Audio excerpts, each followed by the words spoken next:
Seules les personnes importantes sont invitées, ce n'est pas ton style. » Ces mots résonnent encore dans l'esprit d'Anne, tandis qu'elle démarre sa Peugeot 206, les mains tremblantes de rage contenue, car il aura fallu seulement 30 minutes pour que sa vie bascule définitivement.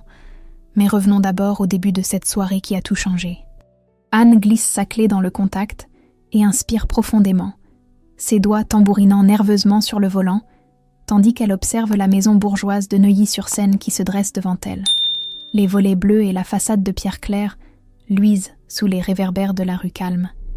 Et sa petite voiture fatiguée détonne au milieu des BMW et Audi, garés dans l'allée comme des soldats en parade. Elle ajuste sa veste noire dans le rétroviseur, cette même veste qu'elle porte depuis 3 ans pour toutes les occasions importantes, puis vérifie son rouge à lèvres discret, acheté en promotion chez Monoprix. À 32 ans, Anne a appris l'art difficile de paraître présentable avec un budget serré. Et chaque euro compte quand on élève seule une petite fille. « Maman, tu crois que grand-mère va aimer mon dessin ?» Manon gigote sur son siège réhausseur, serrant contre elle un bouquet de marguerites cueillies dans leur jardinet de Clichy, ses yeux noisettes pétillants d'une innocence qui va bientôt voler en éclats. Anne contourne la voiture et aide sa fille à descendre, arrangeant machinalement sa petite robe à fleurs chinées aux puces, puis ensemble, elles remontent l'allée pavée où chaque pas sur ces pierres coûteuses semble résonner comme un reproche silencieux. Par les baies vitrées illuminées, elles distinguent des silhouettes élégantes qui évoluent un verre de champagne à la main, leurs conversations animées se mêlant au tintement délicat de la porcelaine de Limoges. 60 ans. Sa mère Sylvie fête ses 60 ans ce soir, et Anne a espéré naïvement que cette occasion spéciale effacerait les années de froideur et de jugement. Anne presse le bouton de la sonnette et attend, le cœur battant malgré elle, avant que la porte en chêne massif ne s'ouvre sur Sylvie, éblouissante dans une robe anthracite qui coûte probablement plus que le salaire mensuel d'Anne. Ses cheveux argentés, coiffés par son salon habituel de l'avenue Foch, encadrent un visage aux traits fins où le botox a effacé toute trace de vulnérabilité.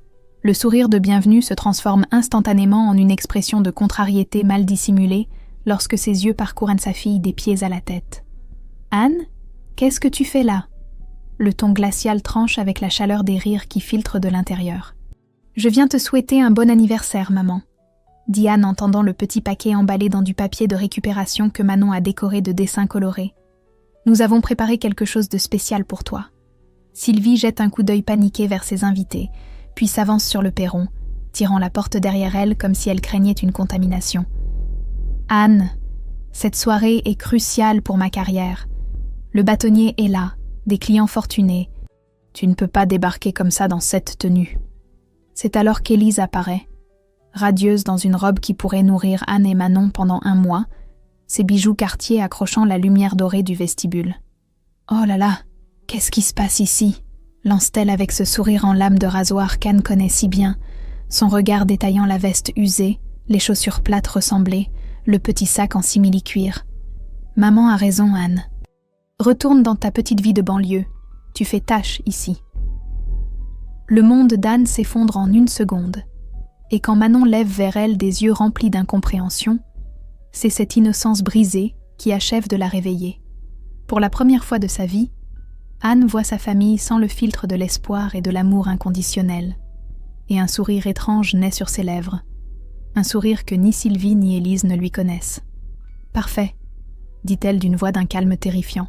« Maintenant je sais exactement qui vous êtes. » Elle prend la main de Manon et se dirige vers sa voiture sans un regard en arrière, laissant sa mère et sa sœur pétrifiées sur le perron, et dans le rétroviseur, elle voit Sylvie retourner précipitamment vers ses invités, le masque social déjà remis en place. Une fois la ceinture bouclée, Anne démarre, ses mains parfaitement stables maintenant. Ce qu'elle ne sait pas encore, c'est que dans 30 minutes exactement, le téléphone de sa mère va sonner, et que ce coup de fil va faire s'effondrer le monde parfait de Sylvie comme un château de cartes. 3 semaines se sont écoulées depuis l'anniversaire, et Anne n'a reçu aucun appel de sa famille. Ce qui ne l'étonne plus, car elle a trouvé une paix inattendue dans cette rupture qu'elle n'avait jamais osé provoquer. Elle a repris le cours de sa vie quotidienne, accompagnant Manon à l'école chaque matin avant de se rendre au cabinet médical où elle travaille comme secrétaire. Et les journées s'enchaînent dans une routine apaisante, loin des jugements et des tensions familiales qui l'épuisaient depuis si longtemps. Ce mardi matin de novembre, alors qu'elle prépare le petit déjeuner dans la cuisine baignée de soleil matinal, son téléphone vibre sur la table et le nom qui s'affiche la fait sursauter. Élise.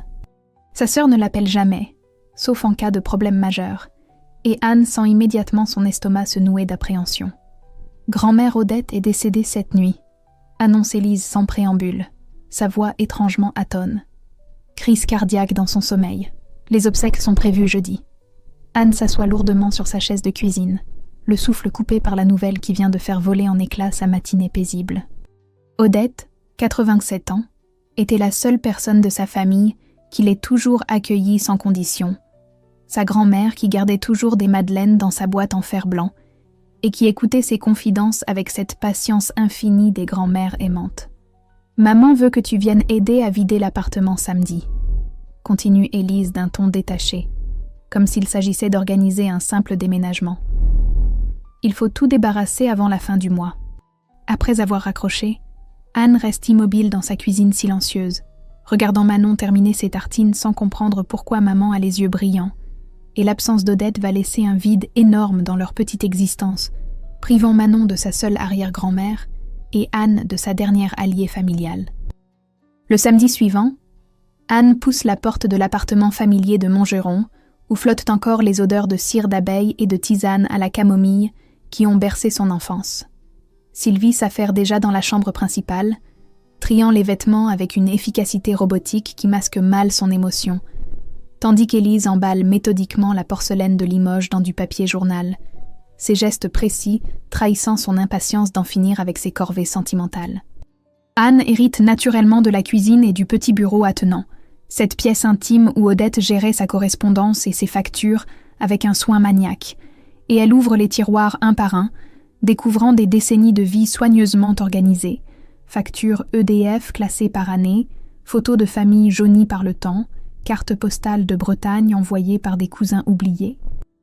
Dans le dernier tiroir, sous une pile de vieilles lettres, sa main rencontre un objet familier et inattendu, un iPhone 8 dans sa coque bleu lavande. Anne sourit malgré sa tristesse en se rappelant la fierté d'Odette quand elle avait finalement accepté ce cadeau d'anniversaire, apprenant avec un enthousiasme touchant à envoyer des photos de ses géraniums et à consulter la météo sur cet écran magique qui la connectait au monde moderne.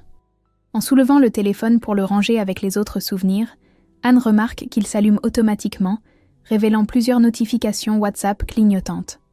Par pure curiosité nostalgique, elle tape le code qu'Odette utilisait pour tout. Sa date de naissance, 1937.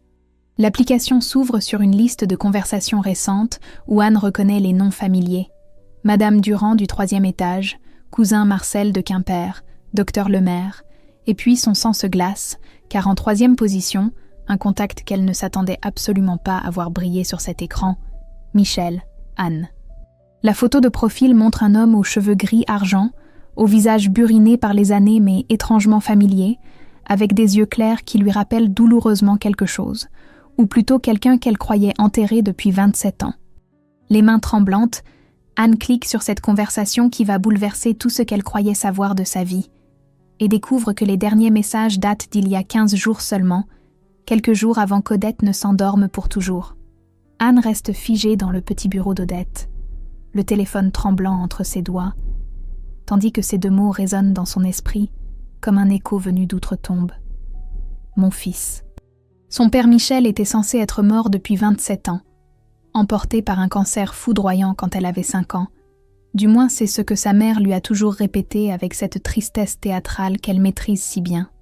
Dans le salon, elle entend Sylvie et Élise qui continuent leur tri méthodique, bavardant de choses pratiques et d'héritage, ignorant totalement que leur monde vient de basculer dans cette petite pièce silencieuse où flotte encore l'odeur de lavande d'Odette. Anne remonte fébrilement dans l'historique de la conversation, découvrant des mois d'échanges réguliers entre sa grand-mère et cet homme qui semble connaître chaque détail de sa vie quotidienne. Anne a eu sa promotion au cabinet médical ? Oui. 60 € de plus par mois, elle était si contente. Et comment va Manon avec sa nouvelle institutrice ? Excellente élève, curieuse et vive, elle ressemble tellement à sa maman au même âge. J'aimerais tant la voir grandir, l'accompagner dans ses devoirs comme font les grands-pères. Anne sent ses jambes flageoler sous elle, tandis qu'elle découvre photo après photo qu'Odette a envoyées en cachette. Manon à son dernier anniversaire soufflant ses bougies, Anne lors de la fête de l'école arborant ce sourire timide qu'elle ne se connaissait pas, leur promenade au parc Martin Luther King qu'elle croyait intime et secrète. « Regarde comme elle est fière de son nouveau cartable », avait écrit Odette en septembre, accompagnant le message d'une photo de Manon devant l'école, rayonnante dans sa robe bleue. Anne a économisé 3 mois pour le lui offrir. Chaque message révèle l'ampleur de cette surveillance bienveillante qui durait depuis des années, cette grand-mère qui servait d'informatrice secrète à un homme qu'Anne pleurait chaque 23 novembre, jour anniversaire de sa supposée mort, et elle fait défiler les conversations plus anciennes, remontant jusqu'à 2 ans en arrière, découvrant des échanges qui lui glacent le sang. Sylvie sait-elle que nous sommes en contact ? Bien sûr que non, et ce n'est pas le moment de le lui dire. Elle ne me pardonnera jamais. Alors continue de me donner des nouvelles. C'est tout ce qui me reste d'elle. Patience, Michel. Anne a le droit de connaître la vérité, mais pas comme ça, pas tant qu'elle est fragile. Anne s'effondre sur la chaise d'Odette, submergée par cette révélation qui détruit tout ce qu'elle croyait savoir de son histoire familiale. Son père est vivant. Il l'a cherché pendant des années. Et sa grand-mère, cette femme qu'elle vénérait pour sa droiture et sa simplicité, était complice d'un mensonge colossal orchestré par sa mère. Dans le salon, la voix d'Élise résonne soudain plus fort. « Anne, tu as bientôt fini ? On aimerait partir avant la nuit. » Anne essuie rapidement ses larmes et remonte encore plus loin dans les messages, découvrant des détails qui lui tordent l'estomac, car Michel évoque ses tentatives désespérées pour reprendre contact après le divorce, les lettres renvoyées, les appels bloqués, puis cette terrible annonce de sa mort qui l'a anéantie pendant des mois. « Elle m'a dit que tu étais morte dans un accident de voiture », avait-il écrit à Odette l'année dernière. « J'ai pleuré ma fille pendant 15 ans avant de découvrir qu'elle m'avait menti sur tout. Comment as-tu su qu'Anne était vivante ? Par hasard, je l'ai aperçue dans une boulangerie de Clichy il y a 3 ans. Mon cœur s'est arrêté, j'ai reconnu ses yeux, son sourire. J'ai suivi de loin, découvert où elle habitait, mais je n'osais pas l'approcher après tant d'années. Anne sent la colère monter en elle comme une lave brûlante qui remplace peu à peu la stupeur, comprenant que sa mère n'a pas seulement menti sur la mort de son père, mais qu'elle lui a volé 27 ans d'amour paternel, a privé Manon d'un grand-père aimant, a condamné Michel à une solitude abominable qu'il ne méritait pas. Les derniers messages datent de la semaine précédant la mort d'Odette, et leur contenu lui coupe le souffle. « Je vais bientôt partir, Michel. Mon cœur fatigue et les médecins ne sont pas optimistes. Tu dois absolument dire la vérité à Anne avant, elle a le droit de savoir. Non, pas comme ça. Trouve un autre moyen, laisse-la découvrir naturellement. Elle souffre déjà assez de sa solitude. » Anne comprend soudain qu'Odette a emporté ce secret dans sa tombe, en espérant qu'elle découvrirait elle-même la vérité. Et c'est exactement ce qui vient de se produire, tandis que ses doigts tremblent, en notant le numéro de Michel dans son propre téléphone, sachant qu'elle vient de franchir un point de non-retour qui va faire exploser sa famille en 1000 morceaux. Anne reste pétrifiée dans le bureau d'Odette, le téléphone serré contre sa poitrine comme si elle craignait qu'il s'envole avec ses révélations explosives, tandis que dans le salon, les voix de sa mère et de sa sœur continuent leur bavardage insouciant sur l'héritage et la répartition des meubles, ignorant totalement que leur monde parfaitement orchestré s'effrite dans cette petite pièce silencieuse où flotte encore l'odeur de lavande d'Odette. Les mains tremblantes, Anne compose le numéro de Michel qu'elle vient de noter, puis raccroche aussitôt, prise de panique, car que lui dira-t-elle après 27 ans de silence supposé ? Comment expliquer qu'elle vient de découvrir qu'il est vivant en fouillant le téléphone de sa grand-mère décédée ? L'absurdité de la situation la frappe de plein fouet. « Anne, tu en as encore pour longtemps ?» La voix agacée d'Élise la tire de sa stupeur. « On a rendez-vous chez le notaire à 16h pour les papiers de succession. »« J'arrive !» répond Anne en essuyant rapidement ses larmes, glissant le téléphone d'Odette dans son sac à main avec la discrétion d'une voleuse, bien qu'elle ne vole que la vérité qui lui appartient depuis toujours. Le trajet de retour vers Clichy se déroule dans un brouillard émotionnel, où Anne conduit machinalement, son esprit tournant en boucle autour de cette révélation qui remet en question toute son existence. Et à chaque feu rouge, elle sort le téléphone d'Odette et relit les messages, s'assurant qu'elle n'a pas rêvé cette découverte qui bouleverse tout. Une fois Manon couchée après le dîner, Anne s'installe dans sa cuisine avec une tisane de camomille et rassemble enfin le courage de rappeler ce numéro qui hante ses pensées depuis des heures, car cette fois, elle ne raccrochera pas quand la sonnerie commencera. « Allô ?» Une voix d'homme, légèrement enrouée par l'émotion et les années, répond à la troisième sonnerie. « Bonjour, c'est Anne. » Sa propre voix lui paraît étrangère, comme si quelqu'un d'autre parlait à sa place. Un silence interminable s'étend entre eux, chargé de 27 années d'absence et de mensonges, avant qu'un sanglot étouffé ne perce à travers le combiné. « Anne, ma petite fille, c'est vraiment toi ?» La voix se brise complètement, et Anne réalise qu'elle pleure aussi sans s'en être rendue compte. « Odette est morte mardi dernier, » dit-elle doucement, trouvant dans cette tragédie le fil conducteur de leur conversation impossible. « J'ai trouvé son téléphone en vidant son appartement. J'ai vu vos messages. Mon Dieu, Odette, elle m'avait promis qu'elle trouverait un moyen de te faire connaître la vérité. Je n'aurais jamais imaginé que ce serait comme ça. » Michel lui raconte alors l'histoire que sa mère lui a si soigneusement cachée, cette version des faits qui redonne un sens à tant de zones d'ombre de son enfance. Le divorce difficile quand elle avait 5 ans, non pas à cause d'un cancer inexistant, mais parce que Sylvie ne supportait plus de partager sa fille avec un homme qu'elle considérait comme un rival dans l'amour d'Anne. « Ta mère m'a interdit de te voir sous prétexte que ça te perturbait, puis elle a déménagé sans me laisser d'adresse. Quand j'ai finalement retrouvé votre trace 2 ans plus tard, elle m'a annoncé que tu avais demandé à ne plus jamais me voir, que tu me haïssais pour avoir abandonné la famille. » Anne écoute, le cœur serré, comprenant peu à peu l'ampleur de la manipulation maternelle qui a détruit 2 vies par pur égoïsme, tandis que Michel continue son récit douloureux. « J'ai essayé de lutter juridiquement, mais à l'époque, les droits des pères étaient différents, et ta mère avait des relations influentes dans son cabinet d'avocat. Finalement, j'ai renoncé en pensant que c'était mieux pour toi, que tu serais plus heureuse sans un père que ta propre mère te présentait comme un monstre. Et ensuite, murmure Anne, la gorge nouée par l'injustice de cette histoire. Ensuite, j'ai refait ma vie à Meaux avec Christine, ma compagne actuelle. J'ai toujours espéré te retrouver un jour, mais ta mère m'avait dit que tu étais partie vivre à l'étranger après tes études. Ce n'est qu'il y a 3 ans que le hasard m'a permis de te voir dans cette boulangerie de Clichy, et j'ai compris que tout était encore mensonge. » Michel lui explique comment il a contacté Odette, la seule personne de la famille qui acceptait encore de lui parler. Comment elles ont organisé ensemble cette correspondance secrète qui lui permettait de suivre la vie de sa fille et de sa petite-fille de loin. Et Anne comprend soudain que sa grand-mère est morte en emportant ce fardeau, espérant jusqu'au bout qu'un miracle permettrait enfin à cette famille brisée de se retrouver. « J'aimerais te rencontrer, » dit-elle finalement, surprise par sa propre audace.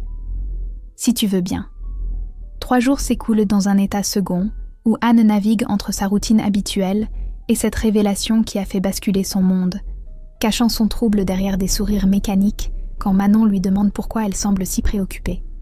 Elle a donné rendez-vous à Michel dans un petit café discret de Vincennes, loin de Clichy et de Neuilly, dans cette banlieue anonyme où personne ne risque de les reconnaître, car elle a besoin de cette rencontre pour donner une réalité tangible à cet homme qui n'était qu'une voix au téléphone.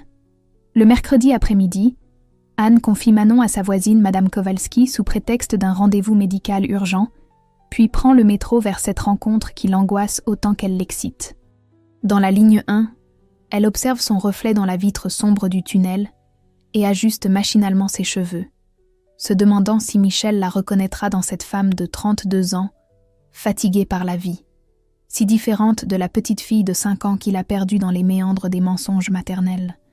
Le café des Marronniers se dresse au coin d'une rue tranquille, avec sa façade rouge délavée et ses petites tables en terrasse protégées par un auvent rayé, et Anne pousse la porte vitrée en scrutant l'intérieur faiblement éclairé, cherchant parmi les quelques clients un visage qui correspondrait aux photos entrevues sur le téléphone d'Odette. Il est assis au fond de la salle, près de la fenêtre, et Anne le reconnaît immédiatement malgré les années qui ont creusé des rides profondes autour de ses yeux clairs et argenté ses cheveux jadis châtains. Il a les mêmes mains fines qu'elle, cette même façon de pencher légèrement la tête quand il réfléchit, et surtout ce regard doux et mélancolique qu'elle retrouve parfois dans son miroir. Michel lève les yeux vers elle et son visage se transforme, passant de l'attente nerveuse à une émotion pure qui lui mouille instantanément les paupières. « Anne » murmure-t-il en se levant maladroitement, renversant presque sa tasse de café. « Ma petite fille, c'est vraiment toi ?» Elle s'approche lentement, troublée par cette ressemblance physique évidente qui confirme définitivement ce qu'elle savait déjà, et quand elle s'assoit face à lui, les mots sortent naturellement de ses lèvres. « Bonjour, papa », dit-elle simplement, et ce mot qu'elle n'a pas prononcé depuis 27 ans résonne entre eux comme une délivrance. Michel reste un moment silencieux, comme s'il craignait qu'elle s'évapore, puis sort de sa veste une enveloppe Kraft épaisse qu'il pose délicatement sur la table entre eux. Il porte une chemise bleue un peu usée mais propre, et ses mains d'électricien marquées par le travail manuel trahissent une vie simple et laborieuse, loin du monde feutré des cabinets d'avocats et des relations bourgeoises. « Tu as tellement grandi. Tu es si belle », dit-il d'une voix émue en ouvrant l'enveloppe qui contient des dizaines de photos d'elle enfant qu'il a précieusement gardées. Des dessins qu'elle avait faits en maternelle et qu'il n'avait jamais pu voir, des lettres d'anniversaire jamais envoyées, où il lui racontait sa vie et ses espoirs de la retrouver un jour. « J'ai tout gardé », explique-t-il en feuilletant délicatement ses souvenirs. « Tes premiers pas, tes premiers mots. Tu disais papa avant maman, ça rendait Sylvie folle de jalousie. » Anne découvre alors cette version de leur histoire que sa mère a si soigneusement effacée. Les dimanches qu'ils passaient ensemble au parc des Buttes-Chaumont, où il lui apprenait à faire du vélo, les après-midi bricolage dans son petit atelier, où elle l'aidait à réparer des radios cassées, cette complicité père-fille que Sylvie ne supportait pas et qu'elle a détruite par pure jalousie possessive. « Pourquoi maman m'a-t-elle dit que tu étais mort ?» demande Anne, la gorge serrée par l'émotion. « Parce qu'elle ne supportait pas de te partager avec moi. Quand j'ai demandé le divorce, elle a juré que tu ne me verrais plus jamais, et elle a tenu parole. » Michel évoque ses tentatives désespérées pour reprendre contact, les lettres interceptées, les numéros changés en permanence, cette guerre d'usure que Sylvie a menée avec une détermination implacable, puis il sort une photo récente de Manon qu'Odette lui avait envoyée en cachette. « Elle me ressemble, n'est-ce pas ?» dit-il avec un sourire triste. « J'aimerais tant la connaître. Tu la connaîtras, » promet Anne avec une détermination nouvelle. « Mais d'abord, il faut que je règle certaines choses avec maman. » En quittant le café 3 heures plus tard, Anne emporte avec elle non seulement une nouvelle version de son histoire, mais aussi une colère froide et déterminée qui grandit à chaque pas vers le métro, car sa mère va devoir s'expliquer, et cette fois, les mensonges ne suffiront plus. Anne passe le reste de la semaine dans un état de rage froide qui grandit à chaque heure qui passe, alimenté par les révélations de Michel et par cette prise de conscience douloureuse que toute sa vie repose sur un mensonge orchestré par sa propre mère. Elle observe Manon qui fait ses devoirs à la table de la cuisine et imagine tous ces moments de complicité avec son grand-père dont sa fille a été privée, toutes ces histoires du soir qu'il aurait pu lui raconter, cette présence masculine bienveillante qui lui manque tant dans leur existence à deux. Le dimanche suivant, Anne prend sa décision et habille Manon de sa plus jolie robe avant de l'emmener déjeuner chez sa grand-mère maternelle, cette même maison de Neuilly où elle s'était fait humilier 3 semaines plus tôt. Mais cette fois, elle ne vient pas en suppliante, cherchant une reconnaissance qu'on lui refusera toujours. Elle vient en guerrière armée de la vérité et déterminée à faire exploser ce château de cartes construit sur des décennies de mensonges. Sylvie ouvre la porte vêtue d'un tailleur Chanel impeccable, ses cheveux parfaitement coiffés encadrant un sourire de façade qui se fige instantanément quand elle découvre sa fille sur le perron. Depuis l'épisode de l'anniversaire, elles ne se sont pas parlé. Et Sylvie s'attendait visiblement à tout sauf à cette visite surprise qui dérange son dimanche familial bien organisé. « Anne, qu'est-ce que tu fais là ?» demande-t-elle d'un ton méfiant, jetant un coup d'œil nerveux vers l'intérieur de la maison, où Élise déjeune en famille, avec son mari et leurs 2 enfants. « Il faut qu'on parle, maman. Et cette fois, tu vas me dire la vérité. » Anne entre sans attendre d'invitation, tenant fermement la main de Manon qui sent la tension électrique dans l'air, et dans le salon aux meubles cirés et aux rideaux de soie, Élise et son mari lèvent les yeux de leurs assiettes avec surprise, tandis que leurs 2 enfants continuent à manger sagement leur gigot dominical. « Élise, peux-tu emmener les enfants au jardin ?» dit Anne d'une voix calme mais ferme qui ne souffre aucune discussion. « Ce que j'ai à dire concerne toute la famille. »« De quel droit tu débarques ici pour donner des ordres ?» proteste Élise en se levant, mais quelque chose dans le regard d'Anne l'arrête net, une détermination froide qu'elle ne lui connaît pas. Élise fait sortir les enfants, mais reste elle-même, curieuse de connaître la raison de cette visite inattendue, Et une fois qu'elles sont seules dans le salon feutré où trône encore le portrait de famille sans Michel, soigneusement recadré pour effacer toute trace de son existence, Anne sort le téléphone d'Odette de son sac et le pose sur la table basse en marqueterie. J'ai rencontré papa mercredi dernier. Nous avons eu une longue conversation très instructive sur les 27 dernières années. Sylvie devient livide et se laisse tomber dans son fauteuil bergère comme si ses jambes ne la portaient plus. Ses mains manucurées, tremblant légèrement, tandis qu'elle fixe l'écran du téléphone sans parvenir à articuler un mot. Élise, elle, reste debout, bouche bée, essayant de comprendre ce qu'elle vient d'entendre. « Papa ? Mais papa est mort », balbutie-t-elle, regardant alternativement Anne et sa mère, comme si elle cherchait une explication rationnelle. « Non, Élise, papa n'est pas mort. Maman nous a menti pendant 27 ans. » Anne fait défiler les messages sur l'écran, montrant à sa mère et à sa sœur l'ampleur de la surveillance bienveillante dont elles ignoraient l'existence. Cette tendresse paternelle qui s'exprimait dans l'ombre depuis des années grâce à la complicité d'Odette. « Tu lui as dit que j'étais morte dans un accident de voiture, maman. Tu as fait pleurer un homme pendant 15 ans sur la tombe imaginaire de sa fille. Comment peut-on être à ce point cruel ?» Élise s'effondre sur le canapé, réalisant peu à peu qu'elle aussi a été victime de cette manipulation monstrueuse, qu'elle a grandi en pleurant un père vivant qui la cherchait peut-être lui aussi. « Maman, comment tu as pu nous faire ça ? Comment tu as pu nous mentir si longtemps ?» Sa voix se brise, et des larmes de rage coulent sur ses joues.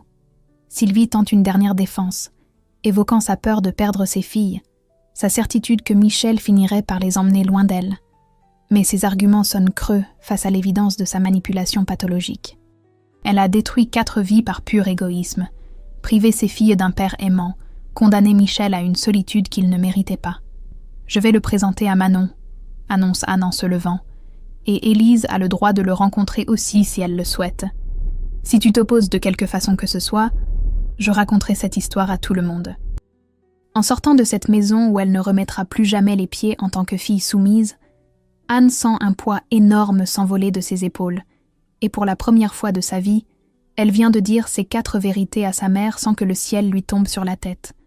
La révélation se propage dans la famille élargie, comme une onde de choc qui ébranle les fondations de 30 années de mensonges soigneusement entretenus.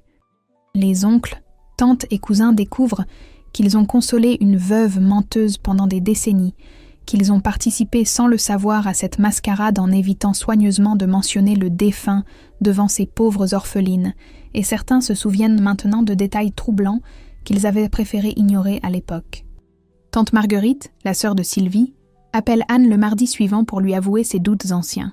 « Je me suis toujours demandé pourquoi il n'y avait jamais eu d'enterrement, pourquoi ta mère refusait qu'on évoque les souvenirs de Michel. Mais on ne pose pas ce genre de questions à une veuve éplorée. » La réputation de Sylvie dans son cabinet notarial commence à vaciller quand l'histoire filtre par des indiscrétions dans le milieu bourgeois de Neuilly, car mentir sur la mort d'un ex-époux pendant 27 ans révèle un dérangement psychologique que ses collègues trouvent dérangeant, et plusieurs clients fortunés demandent discrètement à être transférés vers d'autres associés du cabinet. Michel, de son côté, accueille ses filles retrouvées avec une joie mêlée de tristesse pour tout ce temps perdu. Et il présente Anne et Élise à Christine, sa compagne depuis 15 ans, une ancienne institutrice à la retraite qui les accepte immédiatement dans sa vie avec cette générosité simple des femmes qui ont consacré leur existence aux enfants. Manon découvre qu'elle a un grand-père vivant et s'attache rapidement à lui, émerveillée par cet homme patient qui lui apprend à bricoler de petits objets et lui raconte des histoires de son enfance que maman ne connaît pas. Élise, bouleversée par cette révélation qui remet en question toute son existence, oscille entre la joie de retrouver son père et la colère contre sa mère. Et elle passe des soirées entières au téléphone avec Anne à échanger leurs souvenirs d'enfance, reconstituant peu à peu les pièces du puzzle de leur histoire familiale détruite par l'égoïsme maternel. Mais Sylvie, rongée par la culpabilité et la honte sociale, sombre dans une dépression profonde qui l'empêche de se rendre au cabinet pendant des semaines. Elle tente de manipuler Anne une dernière fois en lui téléphonant à 3h du matin, la voix brisée par les sanglots. « Tu vois ce que ta vérité a provoqué ? J'ai tout perdu à cause de toi, ma réputation, mon travail, mes amis. » « Non, maman, » répond Anne, avec une fermeté qui la surprend elle-même. « Tu as tout perdu à cause de tes mensonges. Moi, j'ai juste révélé la vérité. » Anne découvre qu'elle refuse désormais de porter la culpabilité des choix de sa mère, cette charge émotionnelle qu'elle a traînée pendant des années en se demandant pourquoi elle n'était jamais assez bien, pourquoi elle décevait toujours cette femme qui prétendait l'aimer mais la rejetait constamment. La situation devient explosive quand Sylvie, dans un ultime sursaut de manipulation, contacte un avocat pour protéger ses petites filles de l'influence de Michel qu'elle décrit comme un homme instable et potentiellement dangereux. Elle va même jusqu'à suggérer que les retrouvailles perturbent l'équilibre psychologique de Manon et qu'il serait préférable d'interdire tout contact, révélant ainsi l'ampleur de son déni pathologique. Michel, fort de son expérience passée avec les manipulations de son ex-épouse, refuse catégoriquement de se laisser intimider et consulte lui-même un avocat spécialisé dans le droit familial. L'avocat lui explique que les droits des grands-parents sont désormais mieux protégés par la loi et que Sylvie n'a aucun motif légal valable pour empêcher ces retrouvailles entre un grand-père et sa petite-fille, surtout après avoir menti pendant des décennies sur sa mort supposée. L'épreuve révèle le vrai caractère de chacun. Élise, malgré sa fragilité initiale, choisit courageusement la vérité et la réconciliation familiale, tandis que Sylvie s'enfonce dans un déni de plus en plus pathologique qui l'isole de ses propres filles. Anne, soutenue par Michel et Christine, tient bon face aux dernières tentatives de chantage affectif, et elle prend une décision radicale en annonçant à sa mère qu'elle suspendra tout contact tant qu'elle n'acceptera pas de consulter un psychologue pour comprendre les mécanismes de sa manipulation. Le moment le plus douloureux arrive quand Manon, après une visite chez sa grand-mère maternelle, revient à la maison en pleurant. Grand-maman dit que tu es méchante avec elle, que tu inventes des histoires sur Papy Michel pour lui faire du mal. Anne comprend que Sylvie tente d'instrumentaliser sa propre petite-fille dans cette guerre familiale, et cette transgression ultime lui fait prendre conscience qu'elle doit protéger Manon de cette toxicité transgénérationnelle, quitte à couper définitivement les ponts avec sa mère. Sylvie, acculée par l'effondrement de son monde soigneusement construit, joue ses dernières cartes avec la détermination désespérée d'une femme qui n'a plus rien à perdre.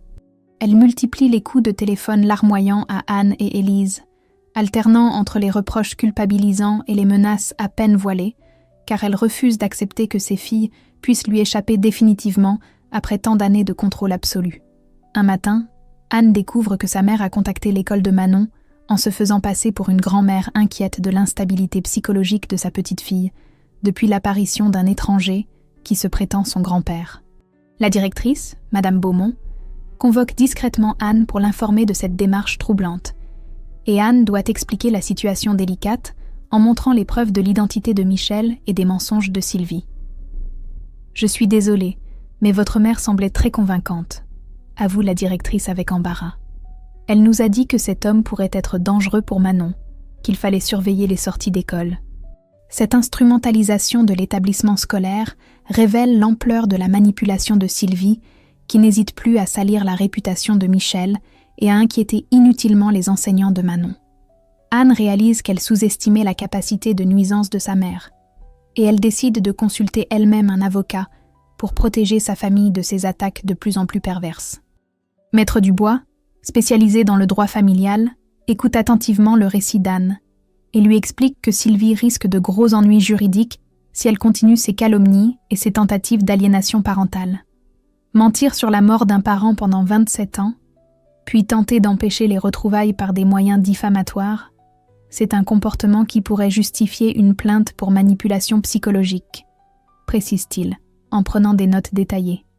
Michel, de son côté, subit lui aussi les attaques de Sylvie qui a réussi à obtenir son adresse et lui envoie des lettres recommandées l'accusant d'être un père indigne qui perturbe l'équilibre de sa famille.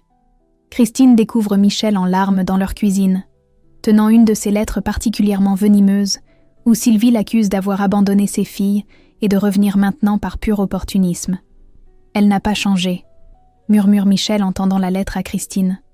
Elle utilise les mêmes techniques qu'il y a 30 ans. Culpabiliser, mentir, diviser pour mieux régner. Christine, forte de ses années d'expérience avec les enfants difficiles, encourage Michel à tenir bon et lui rappelle que Sylvie agit ainsi précisément parce qu'elle sent qu'elle perd le contrôle sur sa famille, ce qui prouve que la vérité est en train de triompher malgré ses manœuvres désespérées. Élise. prise entre sa loyauté filiale et sa soif de vérité, vit une période déchirante où elle tente encore de sauver sa relation avec sa mère tout en construisant celle avec son père. Elle organise un déjeuner avec Sylvie dans un restaurant neutre, espérant la raisonner et obtenir enfin des excuses sincères pour toutes ces années de mensonges. « Maman, tu peux encore réparer les choses. Il suffit que tu reconnaisses tes erreurs et que tu acceptes que papa fasse partie de nos vies, » supplie-t-elle, en tenant les mains tremblantes de Sylvie. Mais Sylvie, enfermée dans son déni pathologique, refuse catégoriquement. « Je n'ai rien à me reprocher. C'est moi qui vous ai élevé, qui ai tout sacrifié pour vous. Ce manipulateur veut juste détruire notre famille. » Cette conversation marque la rupture définitive entre Élise et sa mère, car elle comprend que Sylvie préférera détruire ce qui reste de leur relation plutôt que d'admettre ses torts et de laisser place à la réconciliation familiale. Le point de non-retour est atteint quand Sylvie, dans un ultime sursaut de manipulation, fait semblant de s'évanouir lors d'une visite surprise d'Anne venue récupérer quelques affaires chez elle. Elle prétend faire une crise cardiaque causée par le stress de cette trahison familiale, et quand les pompiers arrivent, ils ne trouvent aucun symptôme inquiétant. Juste une femme en parfaite santé physique, mais visiblement en détresse psychologique. « Madame, vous devriez consulter un psychologue », conseille gentiment l'un des secouristes. « Ce type de crise d'angoisse peut devenir dangereux si vous ne vous faites pas aider. » Anne assiste à cette comédie pathétique, en comprenant que sa mère a franchi la limite de la manipulation consciente pour entrer dans un territoire plus sombre où elle-même ne distingue plus le vrai du faux.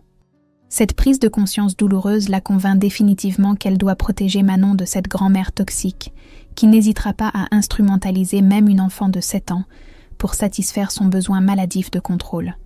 En quittant la maison familiale ce soir-là, Anne sait qu'elle n'y remettra plus les pieds tant que Sylvie n'aura pas accepté de se faire soigner, car certaines blessures ne peuvent guérir que dans la distance et le silence. 6 mois plus tard, Anne se réveille dans son nouvel appartement de Meaux, un 3 pièces lumineux à 10 minutes de chez Michel et Christine, où Manon a enfin sa propre chambre décorée avec les dessins que son grand-père l'aide à encadrer chaque week-end. Le déménagement de Clichy s'est fait naturellement, sans drame ni rupture brutale, simplement parce qu'Anne a compris qu'elle avait besoin d'un nouveau départ dans un lieu sans fantômes ni souvenirs douloureux.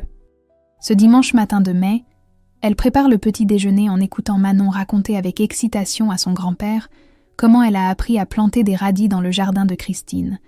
Et cette scène de bonheur simple lui rappelle qu'elle a fait les bons choix malgré la douleur du chemin parcouru. Michel, en pyjama et pantoufles, aide sa petite fille à beurrer ses tartines avec cette patience infinie des grands-pères qui rattrapent le temps perdu.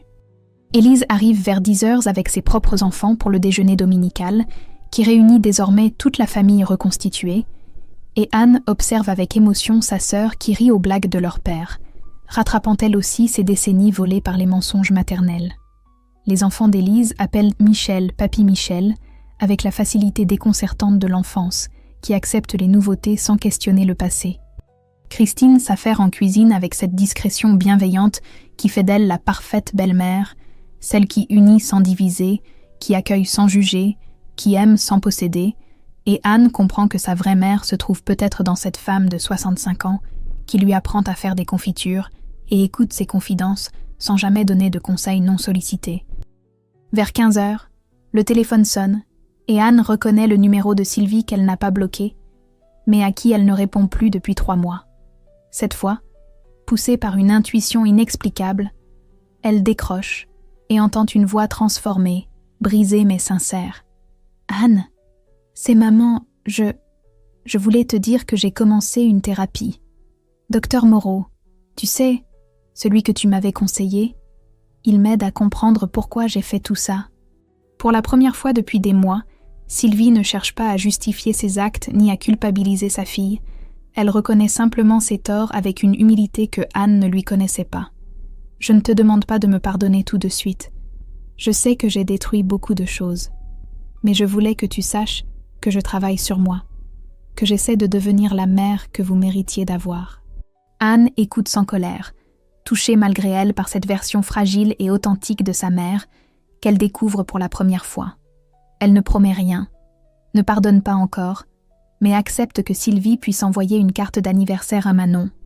Premier pas vers une réconciliation qui prendra des années si elle doit avoir lieu.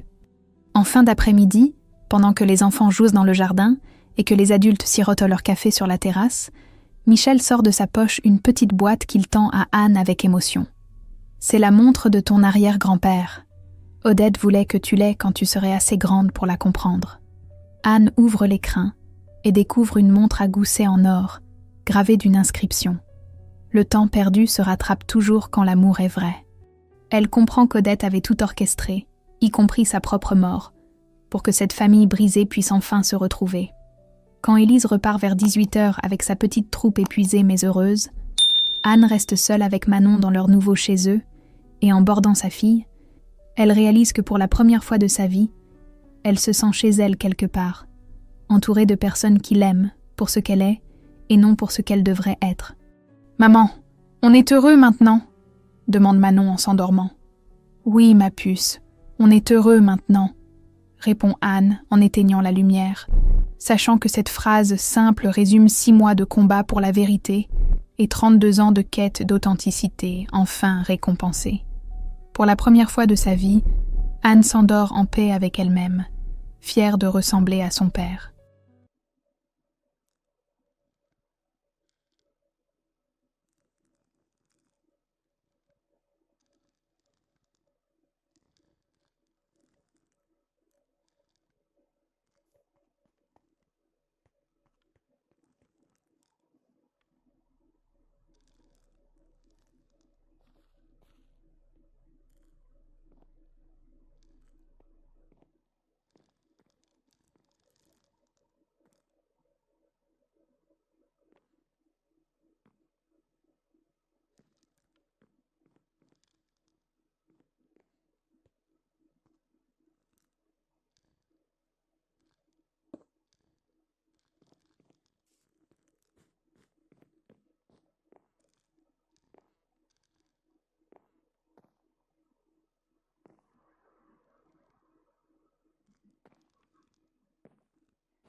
What are you doing in my house?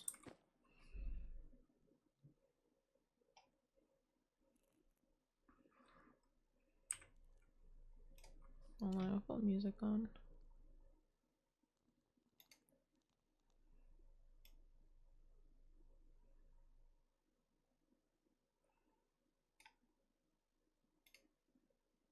Why can't I hear anything? What's going on?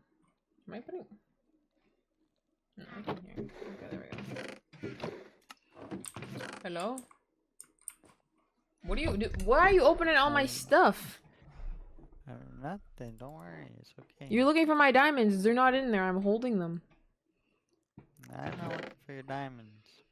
I lied. I'm not holding them. But what are you looking for? I'm not looking for anything.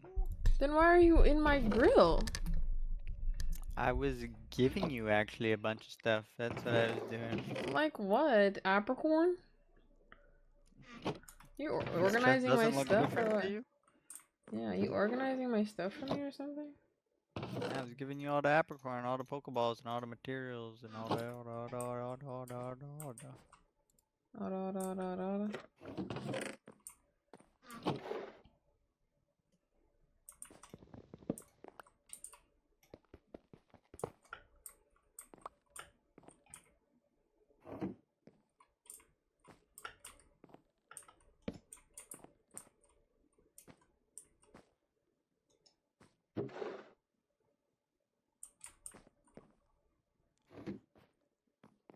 Okay, I'm gonna go look for a jungle now. Yeah, okay. I wonder if we'll be able to find one, or if we're Thank just like on an you. island in the middle of nowhere. Yeah. My house is popping.